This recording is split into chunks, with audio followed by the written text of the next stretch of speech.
একজন মানুষ যার নাম শুনলেই মাথায় আসে একটাই ছবি, একটা বল, একটা বাস্কেট আর এক আকাশ ছোঁয়া লাফ। কিন্তু একসময় সেই মানুষটাকেই তার স্কুল টিম থেকে বাদ দেওয়া হয়েছিল এই বলে, তুমি যথেষ্ট ভালো নাও। হ্যাঁ, এটাই সেই মানুষটির গল্প, মাইকেল জর্ডান, যিনি প্রমাণ করেছেন তুমি যতবার ফেল করবে, যদি প্রতিবার উঠে দাঁড়াতে পারো, তাহলে পৃথিবী তোমাকেই সাফল্যের সংজ্ঞা বানাবে। 1963 সালে আমেরিকার নর্থ ক্যারোলাইনায় জন্ম নেন মাইকেল জর্ডান। ছোটবেলায় তিনি ছিলেন একদম সাধারণ একজন ছেলে। বাবা ছিলেন কারখানার কর্মী, মা ছিলেন ব্যাংকের কর্মচারী। তাদের সংসারটা ছিল পরিশ্রম আর শৃঙ্খলায় ভরা, কিন্তু টাকার অভাব ছিল প্রতিনিয়ত। তবুও জর্ডানের পরিবার তাকে শেখায় একটা জিনিস: কখনো হাল ছেড়ো না। ছোটবেলা থেকেই বাস্কেটবল ভালোবাসতেন। একদিন স্কুলের টিমে নির্বাচনের সুযোগ পেলেন। স্বপ্ন ছিল এইবার আমি দলে ঢুকব। কিন্তু যখন ফলাফল বের হলো, তার নাম ছিল না সেই তালিকায়। কোচ বলেছিলেন, তুমি ছোট, তোমার স্কিল যথেষ্ট না। সেদিন জর্ডান কাঁদলেন, প্রচণ্ড কাঁদলেন। কিন্তু পরের দিনই উঠে পড়লেন কোর্টে। নিজের ব্যর্থতাকে বানিয়ে ফেললেন সবচেয়ে বড় অনুপ্রেরণা। তিনি বলেছিলেন, that day I decided to never let anyone decide my destiny again. সেদিন আমি ঠিক করেছিলাম, এরপর থেকে আমার ভাগ্য আমি নিজেই লিখব। তারপর শুরু হয় এক অবিশ্বাস্য অধ্যাবসায়। প্রতিদিন সকাল 5টায় উঠে অনুশীলন, রাত 10টায় বাড়ি ফেরা, ঘন্টার পর ঘন্টা বল ছোঁড়া, দৌড়, ঘাম, ব্যথা, কিন্তু কোনো অভিযোগ নেই। বন্ধুরা যখন সিনেমা দেখতে যেত, জর্ডান তখন প্র্যাকটিস কোর্টে একাই বাস্কেট ছুটতেন। 1 বছর পর স্কুল টিমে ফিরে এলেন, আর এবার কেউ তাকে বাদ দিতে পারেনি। তিনি প্রতিদিন প্রতিটা ম্যাচে প্রমাণ করলেন, আমি প্রস্তুত। বিশ্ববিদ্যালয়ে পড়াকালীন সময়ে তার নাম ছড়িয়ে পড়ে।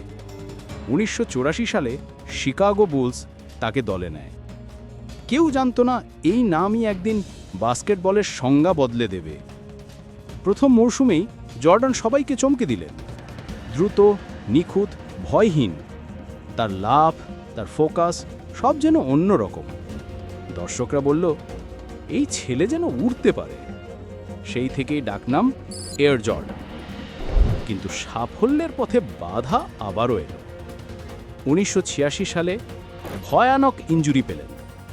চিকিৎসকরা বললেন, তোমার ক্যারিয়ার হয়তো শেষ। কিন্তু জর্ডান কখনো শেষ শব্দটা বিশ্বাস করতেন না। তিনি গোপনে অনুশীলন চালিয়ে গেলেন, আর অবশেষে মাঠে ফিরলেন আরও শক্তিশালী হয়ে। তারপর তিনি শুধু ফিরে এলেন না, তিনি দুনিয়াকে ঝড়ের মতো জয় করলেন।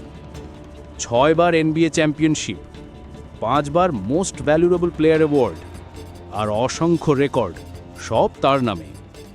কিন্তু এখানেই গল্প শেষ নয়। জীবনে যখন সব ঠিক চলছে, তখন হঠাৎ তার বাবা খুন হন। এই ট্র্যাজেডি জর্ডানকে ভেঙে দেয় ভেতর থেকে। তিনি সিদ্ধান্ত নেন বাস্কেটবল ছাড়বেন। সবাই অবাক। জর্ডান চলে গেলেন বেসবলে, কারণ সেটা ছিল তার বাবার স্বপ্ন। কিন্তু 2 বছর পর সবাইকে অবাক করে দিয়ে তিনি ঘোষণা দেন, আই অ্যাম ব্যাক। ফিরে এলেন সেই কোর্টে, যেখানে তার নামই ছিল এক ইতিহাস। আর প্রত্যাবর্তনের পরেই তিনি আবার দলকে জেতালেন 3টি ধারাবাহিক চ্যাম্পিয়নশিপ।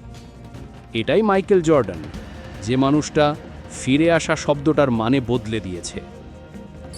আজ জর্ডান শুধু একজন খেলোয়াড় না, তিনি এক মানসিকতা, এক প্রতীক। তিনি বলেছিলেন, I can accept failure, everyone fails at something, but I can't accept not trying. অর্থাৎ, আমি ব্যর্থতাকে মেনে নিতে পারি, কারণ সবাই কোনো না কোনোভাবে ব্যর্থ হয়, কিন্তু আমি চেষ্টা না করাকে মেনে নিতে পারি না। এই কথাটাই আজ কোটি মানুষকে অনুপ্রেরণা দেয়। জর্ডানের জীবনে প্রতিটি অধ্যায় শেখায়, তুমি যতবার হারো না কেন, যতবার পড়ে যাও না কেন, একবার বেশি উঠে দাঁড়ালেই তুমি জিতে যাবে।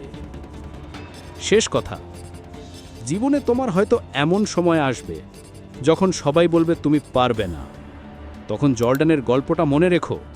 তুমি যদি নিজের উপর বিশ্বাস রাখো, যদি পরিশ্রমে ভয় না পাও, তাহলে একদিন তুমিও বলবে, it started with failure but ended with greatness.